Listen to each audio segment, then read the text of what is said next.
Hello, un jeune anthropologue est en expédition en Arctique. Ses collègues se moquent de lui, mais ça ne l'empêche pas d'étudier les Esquimaux avec un grand intérêt et de s'immerger dans leur culture, leur langue et leurs coutumes. Il n'a encore aucune idée qu'une découverte étonnante a été apportée à la station, et quelques découvertes sur la nature humaine et la psyché l'attendent. Dans une grotte arctique, il découvre une créature enfouie dans la glace. En supposant que c'est un ours, les scientifiques le préparent pour le transport. L'hélicoptère transporte la découverte précieuse à travers les vastes étendues de l'Arctique, survolant les montagnes et les crevasses de la nature sauvage enneigée. Un des scientifiques, un jeune anthropologue nommé Shepard, revient au laboratoire pour examiner le nouvel objet d'étude. Hey Shepard, you've been out with the natives again? Hey, even the Eskimos don't dress like that anymore. Come on. L'équipe de la station fait des blagues sur l'odeur et le mode de vie d'un gars qui ressemble plus aux Esquimaux qu'il étudie qu'à un scientifique moderne. Dans le couloir, Shepard rencontre Monsieur Whitman, qui est venu de Houston spécifiquement pour étudier la nouvelle découverte. Il le compare à une autre découverte faite par une expédition russe, un mammouth de 400 000 ans, qui a été parfaitement préservé. Ces cellules sont utilisées pour tenter de reproduire la créature vivante en croisant l'ADN de mammouth avec l'ADN d'éléphant.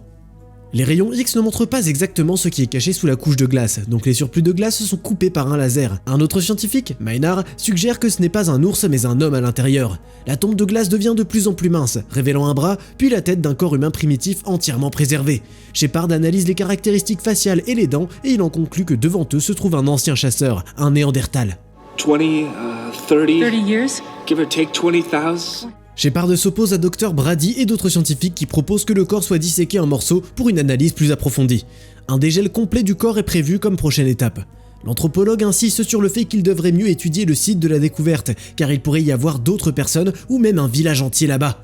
Mais le directeur du site leur assure qu'ils ont trouvé tout ce qui était là, et que la glace pourrait migrer des milliers de kilomètres pendant cette période.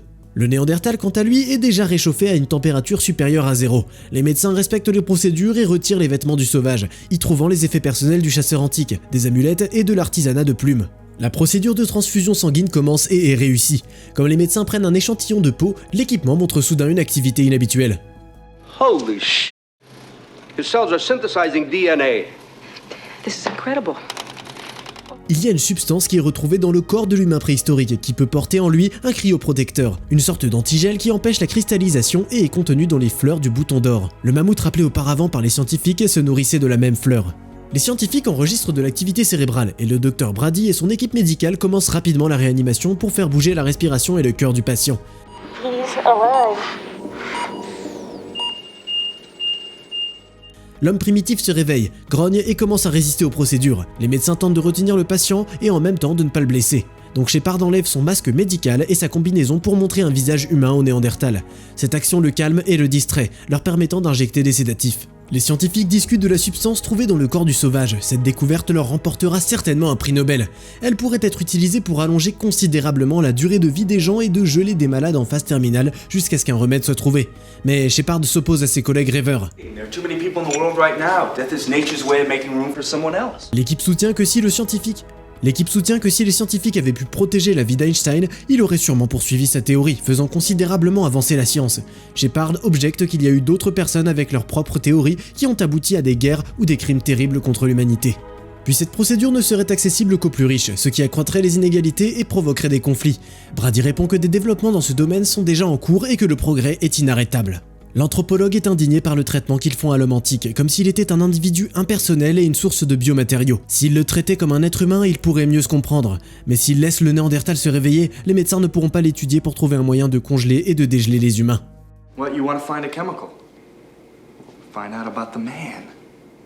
Shepard insiste sur le fait que le sauvage ne peut pas être maintenu endormi tout le temps, et il est donc nécessaire de créer des conditions qui soient proches de son habitat naturel. Alors l'homme du passé se réveille parmi les rochers et l'herbe. Il trouve des baies et en presse le jus. Il y a aussi des animaux pas loin. Le Néandertal fait du feu et des outils d'artisanat, puis il part chasser un sanglier.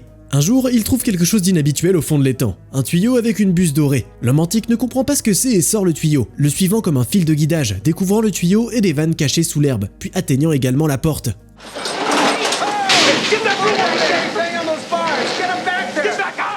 L'homme voit les humains pour la première fois après des milliers d'années dans la glace. Il n'est pas à l'aise et il grimpe sur les structures qui gèrent le climat de la vie dans l'enceinte. Malgré les protestations de Shepard, le sauvage se fait mettre sous sédatif avec un fusil chargé de somnifères avant qu'il ne puisse se faire du mal dans un accès d'émotion. Le Néandertal est emmené par l'équipe du Dr Brady pour enquêter sur les processus chimiques du corps pendant son sommeil. Shepard ne veut pas laisser partir l'homme et il dit qu'il a besoin de plus de temps. Plus tard, Brady et Shepard ont une conversation dans un bar où le gars offre un verre à la fille. I want to see if I can unfreeze you. Check your vital signs. Bring you back to life. Il lui montre un film sur les aborigènes. Ils sautent sur les charbons chauds sans se brûler la peau de leurs pieds et ils se percent la peau avec de longues aiguilles, sans qu'il y ait du sang qui en sorte. Le gars suggère que les capacités humaines ne sont pas pleinement explorées et que les ressources internes de notre corps peuvent être beaucoup plus grandes que l'on ne pense. Et si le corps de l'homme de glace produisait la substance qui a empêché la destruction cellulaire tout seul, et que l'indice réside dans les rituels ou les actions qu'il a accomplies pour y parvenir? Cette hypothèse vaut la peine d'être testée, et Shepard va rencontrer l'ancien chasseur pour la première fois, et ordonne aux autres de n'utiliser des armes en aucune circonstance. Le sauvage menace l'homme et montre sa force en criant et en sautant comme un singe, mais il permet néanmoins à l'homme de se rapprocher. Shepard garde ses mains bien en vue, et il regarde attentivement les yeux de l'homme néandertal. Mais l'homme sait ce qu'il fait, et il exige à tout le monde de rester calme. Le chasseur met la pierre à côté de lui et examine les dents et les mains du savant. Il s'intéresse aux bottes et aux pantalons, après quoi il vérifie le sexe de son invité. Le Néandertal accomplit un rituel d'introduction et bat sa poitrine en criant son nom. Ça ressemble à Charlie. Lui-même apprend à prononcer le nom de Shepard du mieux qu'il peut. Le scientifique montre un dessin de cicatrice sur la poitrine du sauvage. C'est un oiseau. Charlie examine la poitrine du scientifique aussi et il en arrache le symbole d'un autre dieu, une croix. Il essaie de dire quelque chose, mais pour l'instant Shepard n'arrive pas à comprendre l'homme ancien. Le soir, tous les scientifiques sont dans la salle de pause, bien que beaucoup continuent à discuter de leur travail. Alors que Shepard veut chercher un linguiste pour déchiffrer ce que Charlie peut bien dire, les médecins discutent du fait que le précieux agent de congélation est difficile à étudier, car il s'évapore dès qu'il est retiré du corps. Un autre professeur expert en linguistique arrive et est prêt à observer le sauvage. Shepard continue de communiquer directement avec Charlie. Le Néandertal arrache 2 boutons de la chemise de son nouvel ami et il fait preuve d'hospitalité en offrant au scientifique son dîner, un os. He's as basic and direct as you, Maynard. Only he seems to have quite a vocabulary. Le soir, au coin du feu, Shepard commence à fredonner une chanson, ce que Charlie aime vraiment, et lui demande de continuer. Ils finissent la journée en chantant et en riant ensemble. Charlie continue d'être examiné par les médecins. Il est ramené à la table d'opération et tandis que Shepard proteste à côté de lui, le Néandertal reçoit une injection et sa température corporelle est abaissée afin que son sang puisse produire à nouveau du cryopréservant. Sauf que cette fois, ça ne fonctionne pas. Le sauvage se plaint de douleurs thoraciques après les procédures et il soupçonne Shepard de l'avoir blessé. D'un coup, il court vers l'homme et met une lance dans les mains de son ami. No! Charlie semble très malheureux en captivité et il ne voit aucune raison de vivre. L'anthropologue rend visite au Dr Brady et lui dit que leur ingérence perturbe ses recherches. Il convainc la fille d'aller dans l'enclos avec lui, pour changer l'état émotionnel de Charlie. La jeune fille craint ce qui peut se passer, mais ils arrivent à s'écouter malgré leurs désaccords et leurs différences d'approche. Charlie dessine un oiseau sur le sol avec du sable quand le Dr Brady décide d'entrer dans l'enceinte sous la protection de Shepard. Elle se plaint immédiatement de l'odeur. Ils prennent contact et Charlie offre son déjeuner à la fille. What was it? It was a beetle. What did it taste like? A beetle. I think I'm gonna throw up.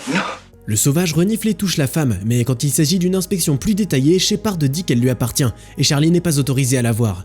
Les hommes rivalisent entre eux par l'intensité de leurs cris et la menace de leurs regards, sur quoi le sauvage lui apporte sa possession la plus précieuse, la buse du tuyau doré qu'il a trouvé, pour l'échanger contre la fille. Mais l'anthropologue rejette à nouveau l'offre du Néandertal. Charlie se calme et accepte le nouvel invité. Il dessine une femme et 2 enfants par terre, comme pour parler de sa famille, et montre des enfants courir et jouer. Il demande aux scientifiques où ils pourraient être. Soudain, leur dialogue est interrompu par un hélicoptère volant directement au-dessus de l'enceinte.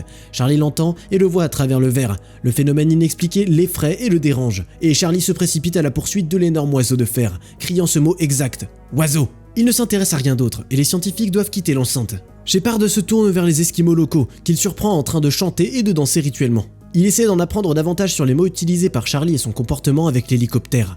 Il s'avère que les Esquimaux ont une légende sur un oiseau, le messager des dieux qui t'emmènera au ciel. Mais si tu as fait du mal dans ta vie, tu seras jugé pour tes péchés. Et Charlie, en voyant l'hélicoptère, est tombé en transe. Il a essayé de s'offrir à la divinité en échange du retour des animaux et de sa famille. Maintenant, l'hélicoptère est son dieu. Charlie exécute divers rituels pendant 24 heures sans se reposer pour attirer l'oiseau.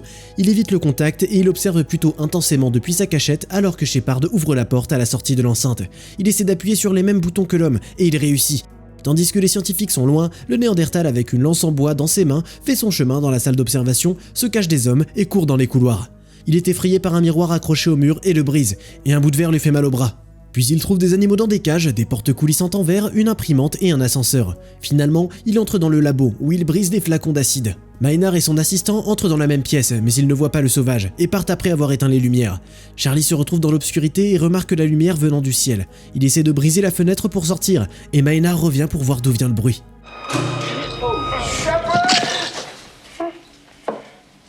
Le sauvage continue son chemin désarmé quand l'alarme se déclenche et l'effraie. Il traverse les tunnels utilitaires et se retrouve à l'extérieur, où il rencontre l'hélicoptère Chéri qui se prépare à atterrir sur le site. Le sauvage essaie de l'attraper, mais il se fait frapper à la tête par les patins et s'évanouit. Il est hâtivement soulevé et porté à l'intérieur. Les os et les organes de Charlie sont heureusement intacts, ce qui n'est pas le cas de Maynard, qui est blessé. Les superviseurs de Shepard refusent de prendre l'affaire comme un accident, et M. Whitman met un stop à l'expérience dangereuse. L'avenir de Charlie est décidé, il ne pourra pas vivre parmi les humains. Shepard essaie de protéger son enfant, mais son vote n'a plus aucun poids. Le sauvage est prêt à être envoyé hors de la station pour une étude plus approfondie, lorsque l'anthropologue demande à Brady de l'aider à terminer ce qu'il a commencé et de donner à Charlie une chance d'atteindre le dieu hélicoptère après tout. Il ne peut pas vivre en captivité. Shepard prend des manteaux chauds avec lui et demande à ses collègues d'ouvrir les portes de l'enceinte pour sortir le Néandertal. Ensemble, ils se dirigent vers le désert arctique. Charlie a l'air heureux pour la première fois depuis longtemps. En même temps, tous les véhicules possibles, c'est-à-dire des motoneiges et un hélicoptère, sont envoyés à la poursuite des fugitifs. Ils retrouvent vite les empreintes des hommes. Pendant ce temps, ils continuent leur chemin, et Charlie mène l'anthropologue vers l'avant malgré le mouvement des icebergs et la chute des blocs de glace. Une fissure sépare les hommes les uns des autres, mais Charlie ne recule pas et continue. L'hélicoptère se trouve en premier, le sauvage tend ses bras vers la divinité et, dans une frénésie totale, attrape les patins de la machine volante et s'envole dans l'air glacial de l'Arctique.